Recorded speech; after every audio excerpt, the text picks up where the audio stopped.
기도하는 마음으로 한번 따라 하십니다. 주님의 인내와 사랑을 배우게 하시고 끝까지 진실과 진리를 말하게 하소서. 아멘. 대화가 통하지 않는 사람과 인내심을 가지고 대화하는 것이 결코 쉽지가 않습니다. 특히 자신의 생각이나 의견이 다른 사람에 대해서 인신공격을 할 때에는 분노하게 되고 다투는 경우가 많이 있습니다. 하지만 우리 주님은 오늘 본문에서 심한 모욕을 당하면서도 인내와 관용으로 대화하시면서 복음을 전하시는 모습을 보여주고 계십니다. 이것은 우리를 구원하시기 위해서 우리 주님이 얼마나 큰 사랑을 우리에게 보여줬는지를 깨닫게 해줍니다. 예수님께서 진리를 말씀하시면서 진리를 거부하는 자들은 하나님의 자녀가 아니라 마귀의 자녀라고 하신 것에 대해서 유대인들은 분노합니다. 그리고 예수님을 말로서는 이길 수가 없으니까 인신공격을 합니다. 이렇게까지 인신공격을 해요. 48절입니다. 유대인들이 대답하여 이르되 우리가 너를 사마리아 사람이라 또는 귀신 들렸다 하는 말이 옳지 아니하냐. 예수님을 귀신 들렸다고 하는 것은 엄청난 모욕입니다. 그들은 예수님께서 귀신을 쫓아내는 것을 분명히 보았습니다. 그러나 예수님께서 자신들이 이해할 수 없는 영적인 진리를 전하자 예수님이 귀신 들렸다고 막말을 하는 거예요. 그리고 예수님을 사마리아 사람이라고 비난을 합니다. 당시 유대인들은 사마리아인들과 상종하지 않았습니다. 그래서 사마리아 사람들과는 말도 하지 않았고요. 그들을 증오했습니다. 예수님을 자신들이 제일 미워하는 부류인 사마리아 사람으로 단정지어 모욕을 주고 있는 것입니다. 만약 저와 여러분들이 전도하다가 상대방의 이런 말을 듣는다면 여러분 어떻게 하시겠습니까? 터무니없는 모욕에 참기가 어려울 것입니다. 그러나 우리 주님은 이러한 모욕을 당하시면서도 침착하게 반응하셨어요. 보통 사람 같으면 내가 귀신 들렸다고? 당신 말 다 했어? 이렇게 반응하게 되어 있습니다. 한번 귀신 들린 사람한테 한번 혼나볼 거야. 이러면서 아마 공격할 수도 있습니다.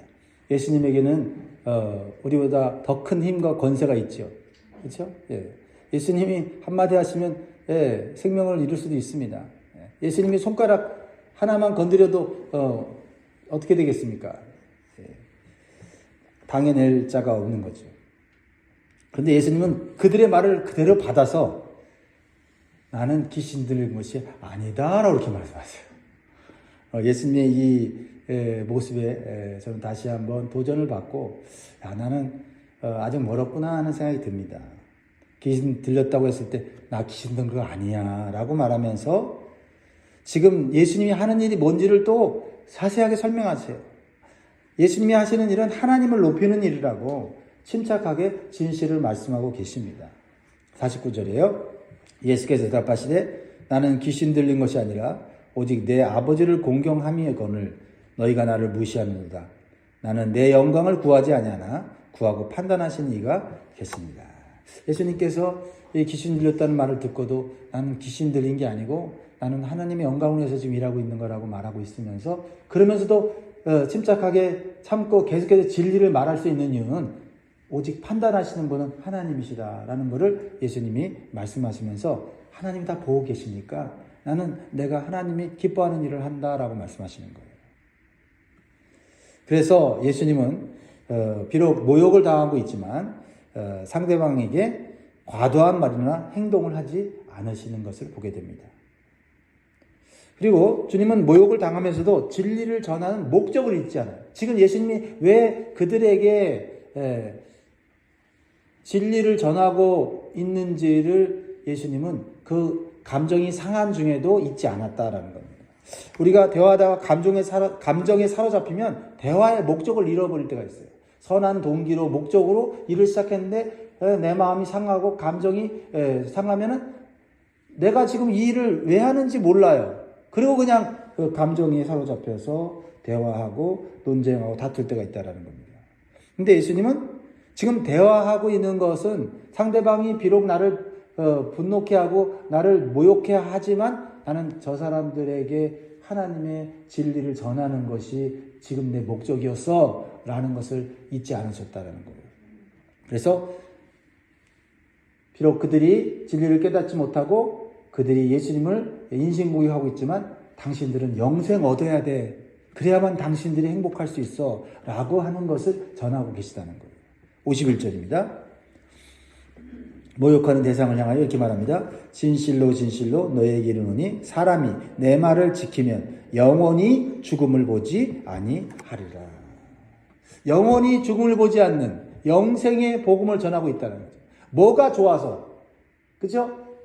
나를 사랑하고 나를 지지하는 사람에게 좋은 걸 주고 싶지, 나를 미워하고 나를 모욕하는 사람한테 좋은 게 있으면 오히려 숨기고 주지 않을 수도 있어요. 이게 보통 사람의 마음 아닙니까? 근데 예수님은 자신을 모욕하고 자신을 핍박하는 자들을 향하여서도 죽지 않는 영생의 복음이 있다라고 계속 전하고 있단 말이에요. 왜냐하면 복음은 전해주는 사람이 있어야 들을 수 있기 때문이에요. 사람들이 듣든지 듣지 않든지 전해야 할 사명이 구원받은 성도에게 있다라는 것입니다. 처음에는 거부할 수도 있고 무시할 수도 있지만 그 복음의 씨앗이 그 사람 속에 들어가면 아무리 강팍한 사람이라도 예수 그리스도를 영접하고 구원받는 날이 올 수 있다는 거죠. 그래서 어쩌면 예수님이 끝까지 참으시다가 결국 십자가에 우리의 죄를 위해서 죽으시고 우리가 구원받을 수 있는 영생의 길을 열어놓으신 줄 믿습니다.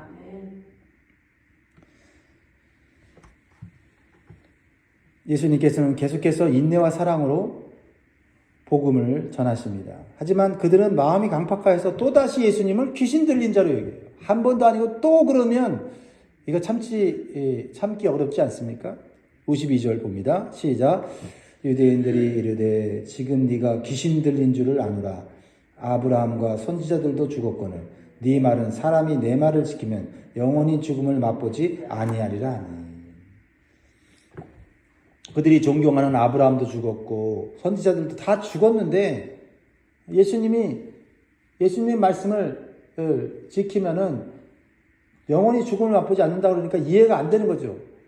왜요? 모든 것이 시간이 흐르면 늙고 죽는 건데 예수님은 죽지 않는 이 영생의 복음을 전하니까 그들은 이해가 안 돼요. 그러니까 예수님을 또다시 귀신 들린 자라고 또 단정 짓는 것입니다. 예수님과 하나님을 올바로 알지 못하면 우리는 이 영생의 복음을 결코 깨달을 수가 없습니다. 예수님께서는 하나님의 아들로서 하나님을 자신이 너무나 잘 알고 계신다고 계속해서 말씀하시고 자신은 하나님의 영광을 위해서 하나님 말씀대로 순종하신다고 말씀하십니다. 그리고 하나님께서도 예수님께 영광을 돌리시는 분이라고 말씀하십니다. 자신이 하나님의 아들이 아니라고 하면 거짓말쟁이가 된다고 말씀하십니다. 예수님은 자신이 하나님의 아들이고 하나님의 아들로서 하나님께 보내심을 받은 자고 하나님께서 이 땅에 천국의 복음을 전하고 영생의 복음을 전하고 말씀하셨기 때문에 예수님은 순종하신다라고 말씀하고 있어요. 사람들이 듣든지 아니든지 이해하든지 않든지 그들이 이 말씀을 믿으면 구원받을 수 있고 영생을 얻을 수 있기 때문에 예수님은 끝까지 인내하시면서 전하고 계시다는 것입니다. 54절 55절 말씀이 그 말씀이죠.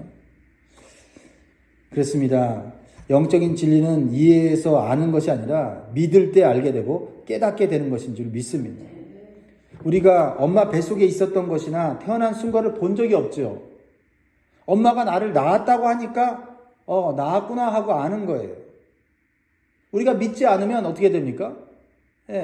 우리 손해예요. 저도 그랬습니다. 엄마가 나를 낳았는가 하는 것을 의심하는 때가 있었어요.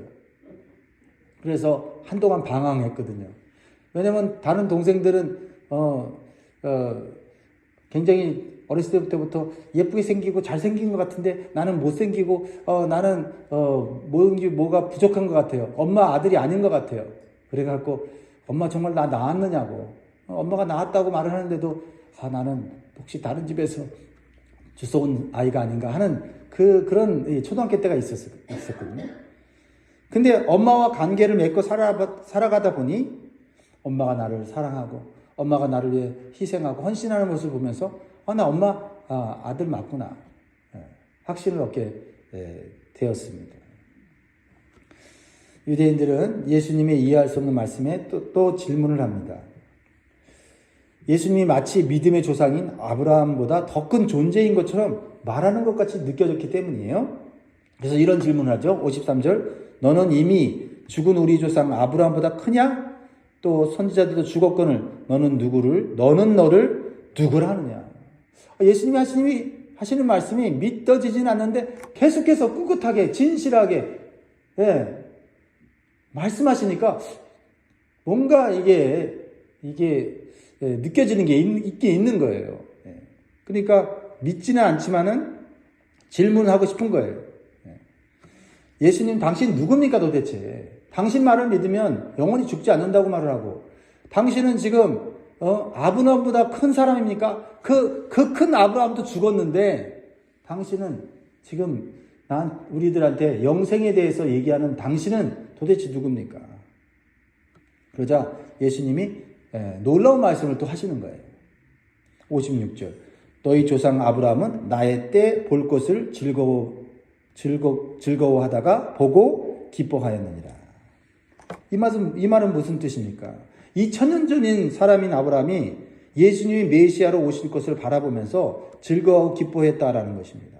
그리고 그 아브라함이 2000년 전에 메시아가 올 것을 즐거워하고 기뻐하는 모습을 예수님이 봤다는 얘기 아니에요. 그렇죠? 그러니까 유대인들은 깜짝 놀라면서 네가 지금 50도 안 되었는데 어떻게 오래전에 죽은 아브라함을 볼 수 있느냐고 비아냥거리는 거예요. 도저히 이해할 수가 없죠. 이성으로는 알 수 없는 겁니다. 예수님은 그 당시 나이가 30대 초반이었어요. 그래서 예수님을 육신의 눈으로 보고서는 도저히 그 말씀을 이해할 수가 없었다는 거죠. 믿음으로만 알 수 있는 지식을 육신의 눈으로 이성으로 알려고 하니까 점점 미궁으로 빠져 들어가는 거예요. 그러자 예수님은 더욱 놀라운 말씀하세요. 그것은 예수님의 선제성에 대한 말씀이에요. 58절 말씀이에요. 같이 읽습니다. 시작. 예수께서 이르시되 진실로 진실로 너에게 이르노니 아브라함이 나기 전부터 내가 있느니라 하시니. 이건 도저히 믿을 수가 없는 말 아닙니까? 사실 우리도 이 말을 들었다면 이거 믿고 싶어도 어떻게 믿을 수가 있어요? 이건 믿을 수가 없는 말이에요. 그런데 예수님은 믿을 수 없는 말인데도 예수님은 진실하게 최선을 다해서 그 말을 그 어리석은 사람들 앞에서 하고 있다는 거예요. 얼마나 예수님 답답하시겠어요. 저들이 믿지 않을 걸 알아요. 그런데 사실이고 진실이고 진리니까 저들을 살리기 위해서 예수님 말씀하고 계시단 말이에요. 예수님은 아브라함이 나기 전에 계셨던 하나님이시고 하나님의 아들이시라고 지금 선포하신 거예요. 그래서 내가 있느니라라는 이 말씀은 I am who I am이라는 표현인데 모세가 하나님을 광야에서 처음 만났을 때 하나님께서 모세에게 자신을 소개할 때 하신 말씀이에요. 모세가 하나님 만났어요. 만난 건 부정할 수 없잖아요. 그렇죠? 음성으로 들었고 떨기나무 가운데 계신 하나님을 만났어요. 자기는 만났는데 자기를 이스라엘의 구원자로 삼으셔서 이스라엘 백성들에게 가서 너희를 애굽의 종살이에서 해방시켜 주겠다. 하나님 말씀하셨다. 이렇게 하실 때 사람들이 당신이 만난 하나님이 누구냐? 그러면 모세가 어떻게 하나님을 소개할까요? 라고 하나님께 물었을 때 하나님께서 모세에게 이렇게 말씀하셨어요. 출애굽기 3장 14절에 하나님이 모세에게 이르시되 나는 스스로 있는 자이니라. 또 이르시되 너는 이스라엘 자손에게 이같이 이르기를 스스로 있는 자가 나를 너희에게 보내셨다 하라. 하나님은 스스로 있는 자. 이 세상을 창조하신 창조주 하나님이시라는 거예요. 바로 예수님께서는 태초부터 계시는 하나님이시고 성부 하나님과 함께 하시는 하나님의 아들이시라는 거예요. 하지만 이 말씀을 들은 유대인들은 예수님을 하나님으로 인정할 수 없었기 때문에 돌로 쳐서 죽이려고 했다라는 겁니다. 어떻게 보면 이게 당연한 반응일 수 있다는 거죠. 당연한 반응. 진리를 말함으로써 핍박받고 진리를 말함으로써 돌에 맞아 죽을 수 있음에도 불구하고 예수님이 이 땅에 오신 것은 예수님이 우리를 얼마나 사랑하셨는지를 깨닫게 해준다라는 것입니다. 돌 맞아 죽을 각오로 진실과 진리를 말함으로 우리를 구원하시려는 주님 때문에 우리가 이 자리에 서 있습니다. 그러나 그들은 예수님을 죽일 수가 없었어요. 왜냐하면 십자가에서 죽으실 하나님의 때가 아직 이르지 않았기 때문입니다. 이것 또한 놀라운 일 아닙니까? 생명은 오직 하나님께 달려있고 하나님의 뜻에 따라서 생명은 좌우된다라는 것이죠.